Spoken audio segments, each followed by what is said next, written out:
और इस बीच आपको बड़ी खबर दे रहे हैं बेंगलुरु से, जहां पर एक और नृशंस हत्या का मामला सामने आया है। श्रद्धा जैसा ही हत्याकांड एक बार बेंगलुरु में देखने को मिला है, जहां पर 29 साल की एक युवती के साथ नृशंस हत्या का मामला सामने आया। महिला के कई टुकड़े कर दिए गए और फ्रिज से 30 टुकड़ों में मिली महिला की लाश। तो ये बड़ी खबर आपको दे रहे हैं, जहां पर दिल्ली जैसा ही मामला बेंगलुरु से सामने आया है। बेंगलुरु में दिल्ली के श्रद्धा वालकर हत्याकांड जैसा मामला सामने आया, जहां पर शनिवार को किराए के घर में रहने वाली 29 साल की महालक्ष्मी की लाश बरामद हुई है और उसके शव के 30 से ज्यादा टुकड़े करके फ्रिज में रखे गए थे। तो बेंगलुरु वेस्ट का यह मामला, जहां पर फ्रिज से 30 टुकड़ों में एक महिला की लाश बरामद की गई है। काफी चौंकाने वाला यह मामला, नृशंस हत्या का मामला, जैसा दिल्ली में श्रद्धा वालकर हत्याकांड हुआ था जिसको लेकर सनसनी मच गई थी। अब ऐसा ही एक मामला बेंगलुरु से सामने आया है, जहां पर श्रद्धा वालकर जैसा ही केस महालक्ष्मी के साथ हुआ। 30 टुकड़ों में फ्रिज में बंद मिली महालक्ष्मी की लाश। ये बड़ा मामला आपको बता रहे हैं बेंगलुरु से।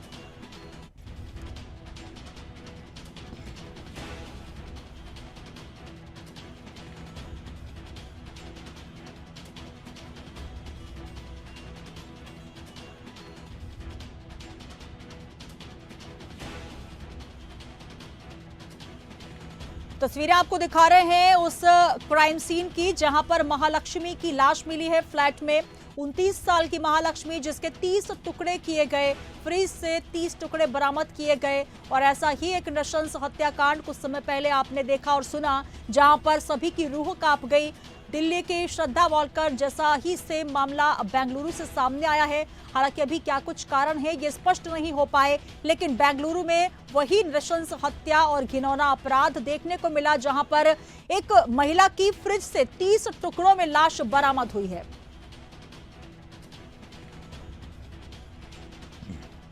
और इस खबर पर ज्यादा जानकारी के लिए हमारे साथ एसोसिएट एडिटर अनंत विश्वकर्मा जी जुड़ रहे हैं। अनंत जी, ये एक घिनौना जघन्य अपराध जैसा हमने दिल्ली में देखा, जो कि दिल दहला देने वाला एक हत्याकांड सामने आया श्रद्धा वालकर, वैसा ही केस बेंगलुरु की महालक्ष्मी के साथ हुआ, जहां पर 30 टुकड़ों में लाश के रूप में बरामद की गई। और यह भी कहा जा रहा है कि यह मामला आज का नहीं बल्कि कुछ दिन पहले का है। तो बेंगलुरु में भी वैसा ही दिल दहला देने वाला नृशंस हत्याकांड। जी बिल्कुल, देखिए बहुत ही ये दिल जला देने वाली खबर है। तस्वीरें हम लगातार दिखाई रहे हैं। बेंगलुरु का एक इलाका है मल्लेश्वरम, वहाँ का व्यालिकाल का एक रिहायशी इलाके में ये फ्लैट है, जहाँ पर 3 मंजिला मकान के जो फर्स्ट फ्लोर है वहाँ पर यह वारदात हुई है। पुलिस को शक है कि प्रेम प्रसंग का ये पूरा मामला है। और ये जो घटना है वो 4-5 दिन पुरानी बताई जा रही है। जो अतिरिक्त पुलिस आयुक्त हैं सतीश कुमार ने घटनास्थल का दौरा करने के बाद बताया है कि वारदात जो घर की पहली मंजिल पर हुई है और ये 4 से 5 दिन पहले हत्या हो सकती है। मृतका किसी दूसरे राज्य की थी, लेकिन अपने परिवार के साथ बेंगलुरु में रहती थी। उन्होंने आगे ये भी कहा है कि जो भी इसकी मामले की जांच होगी, उसके बाद ही जो टीम स्क्वाड, जो डॉग स्क्वाड है, एफएसएल की टीम है या फॉरेंसिक टीम है, उसकी जांच कर रही है प्रॉपर तरीके से। और इसके बाद ही साफ हो पाएगा कि कौन इसके पीछे है। हालांकि पुलिस का ये कहना है कि इसमें लव एंगल का भी मामला सामने आ रहा है। पुलिस का ये कहना है कि हो सकता है कि उसके प्रेमी ने उसकी हत्या की हो और 30 से ज्यादा टुकड़े करके फ्रिज में रख दिया गया था। सोचिए कितना विभत्स ये घटना है। ये तस्वीरें होंगी, जिसने भी उसको मौके पर देखा होगा तो ये जाहिर सी बात है कि एक विकृत मानसिकता का एक तस्वीर है। और एक बदला लेने वाली जो भावना होती है, उस भावना से जब अगर मैं साइकोलॉजी की बात करूँ, इसके पीछे की भावना ये होती है कि उसकी नफरत इतनी होती है कि वो उसकी हत्या के बाद टुकड़े टुकड़े कर देता है।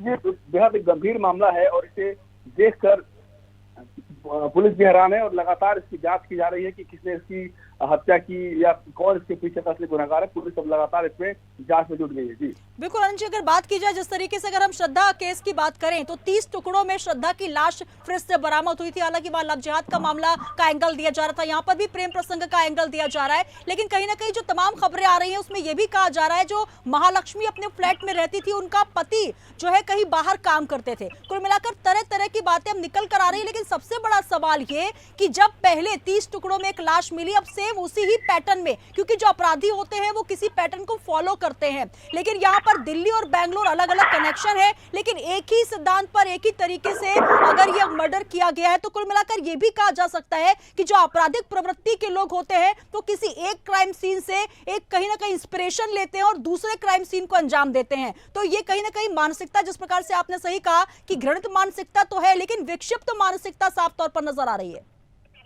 बिल्कुल सुनीता, देखिए ये जैसा कि आपने भी कहा कि 30, देखिए हत्या करना एक अलग बात है और हत्या के बाद उसे 30 टुकड़े में उसे काट देना, फ्रिज में रखना, ये एक अलग बात है। ये यही हम बात कर रहे हैं, ये एक सोच है, ये एक विकृत मानसिकता है कि आखिर इतनी नफरत क्या रही होगी कि उसने, अब अगर प्रेमी ने अगर इसकी हत्या की है तो सोचिए क्या कुछ चल रहा होगा उसके दिमाग में, क्या कुछ उस वक्त क्या कुछ हालात रहे होंगे उस समय, उस फ्लैट में, उस जो फर्स्ट फ्लोर पर जो घर था उसमें क्या कुछ चल रहा होगा, क्या कुछ लड़ाई हुई होगी, क्या कुछ इसमें एंगल होगा, ये तो पुलिस जांच कर रही है। लेकिन जाहिर सी बात है कि इस तरह की जो हत्याएं होती हैं वो समाज के लिए एक बेहद विकृत चीज है, क्योंकि हत्या एक अलग चीज है और जिस तरह से हत्या करके 30 टुकड़े करना, फ्रिज में रखना, उसे छुपाने की कोशिश करना, ये एक अलग मानसिकता होती है। वही पुलिस का भी यही कहना है कि पूरे मामले की वो तफ्तीश कर रही है, डॉग स्क्वाड वहाँ पर मौजूद रही है, वहाँ पर फॉरेंसिक की जो टीम है वो लगातार जांच कर रही है कि कुछ फिंगरप्रिंट्स मिल जाए, कुछ सबूत मिल जाए, ताकि जो असली में हत्यारा है उस तक पुलिस पहुंच सके। जी बिल्कुल। और यहाँ पर अनंत जी, जिस तरीके से हम फ्लैट देख रहे हैं, जो लोकेशन क्राइम सीन है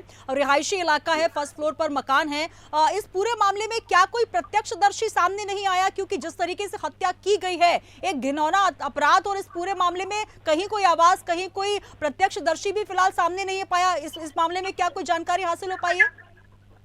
देखिए, पुलिस लगातार जो आस पड़ोस के जो फ्लैट हैं उनके लोगों से बातचीत कर रही है, आसपास के जो लोग हैं वो भी देख रही है, साथ ही सीसीटीवी जो फुटेज है उसकी भी तलाश है, उसकी भी तफ्तीश की जा रही है, उसे खंगाला जा रहा है कि पुलिस को किसी तरह का कोई सुराग मिले, क्योंकि 4-5 दिन पहले की यह हत्या बताई जा रही है। तो जाहिर सी बात है कि हत्यारा जो होगा वो वहां से गुजरा हुआ, या उसकी जो डेड बॉडी अगर उसको पार्ट अगर उसने अगर ठिकाने लगाने का प्लान किया होगा तो कहीं ना कहीं घर से बाहर निकला होगा। उसके तमाम जो सबूत है वो पुलिस से पूरी तरह से तफ्तीश करने में जुटी है और इसमें सबसे अहम रोल होगा वो होगा सीसीटीवी का, उसमें सबसे अहम रोल होगा वो होगा कॉल डिटेल का। तो यही मैं कह रहा हूँ, पुलिस लगातार जांच कर रही है, तमाम हर एंगल पर ये जांच कर रही है। और जिस तरह ये हत्या की गई 4-5 दिन पुरानी, तो पुलिस, जाहिर सी बात है कि पुलिस पिछले 10 से 15 दिन की सीसीटीवी फुटेज जांच करेगी। उसके बाद उसकी फ्लैट में कौन आया, क्या कुछ हुआ, उस फ्लैट के अंदर भी कोई सीसीटीवी होगा, उससे क्या कुछ निकलकर सामने आ सकता है। तो यही मैं कह रहा हूँ कि भी पूरा मामला तफ्तीश में है और पुलिस लगातार इसे जांच कर रही है, पड़ताल कर रही है। और जाहिर सी बात है कि कुछ ही